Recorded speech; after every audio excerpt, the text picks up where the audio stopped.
So kailangan lang po natin maglaro dito and then nagbibigay po sila dito ng mga quest natin inside the game.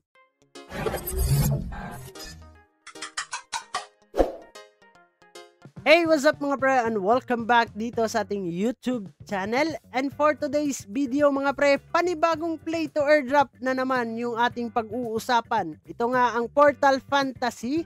Ang kailangan lang po natin gagawin dito guys ay makapagtapos ng kanilang mga daily quest. Meron pong mga achievements na magagawa natin. Only daily quest and the chapter achievements will count towards the battle pass. The rest of the achievements will still add to your overall experience, usable to buy items at the shop, and as PFXP claims nga daw dito guys. So kailangan lang po natin maglaro dito and then nagbibigay po sila dito ng mga quest natin inside the game. So inside the game guys, meron po tayong mga tinatapos dito para makakuha din tayo dito sa kanilang daily quest. Meron po silang binibigay dyan, napakababa nga lang, pero yun nga guys, mas maganda makapag-ipon tayo ng XP nila. Yung XP nila guys ay pwede po nating i-convert into PFXP para makabili po tayo yung susi nila dito guys, no? So meron nga sila ditong 100 XP, pwede po tayong bumili dyan, common,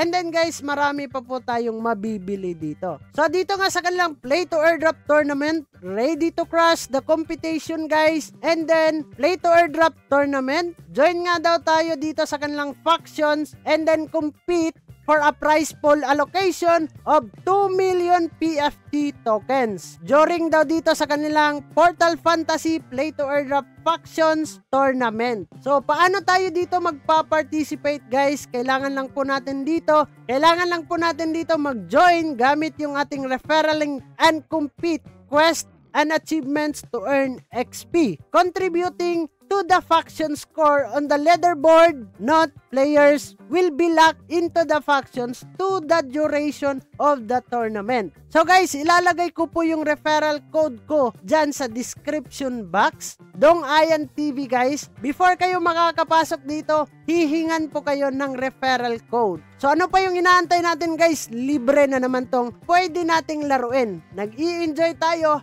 habang kumikita nga tayo dito guys. Pero yun nga lang, hindi ko sigurado kung ito ay gumagana sa ating mga mobile phone. Try nyo na lang guys, kung hindi, kailangan nyo talaga dito ng desktop or computer. So, XP earned during the play to airdrop can be converted to PFXP to purchase Fabled Chest Case. At a discount, Fabled Chest Case guys, unlock chest that may contain nga daw dito ng heirloom drop. So, pwede din tayo ditong maglaro ng kanilang Telegram game para makakuha po tayo ng additional XP for the tournament dito, no? So, the top 3 dito na factions will receive an allocation of 2 million PFT tokens guys. 5 po yung pipiliin nila dito na random na makakakuha nga dito ng limited edition exclusive pet NFT. Custom po yan guys for their factions. And then the factions tournament will run for 4 weeks nga daw dito.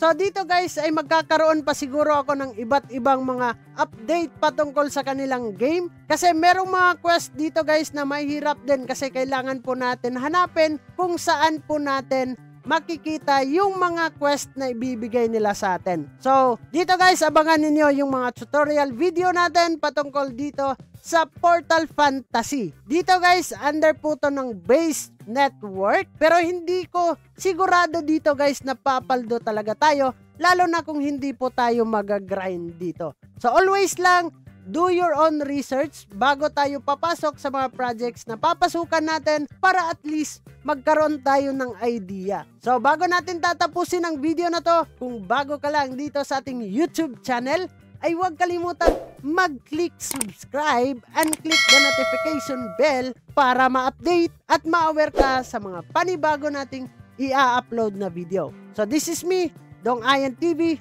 Mag-ingat tayong lahat. Diyan na muna kayo. Bye-bye! Barangay, samahang masaya, ano pang hinihintay? Kung online games ang iyong gusto, dito ka sa guild ko, solid to. Sa aming community na puro makulit, mga hari na trash talk pero malupit.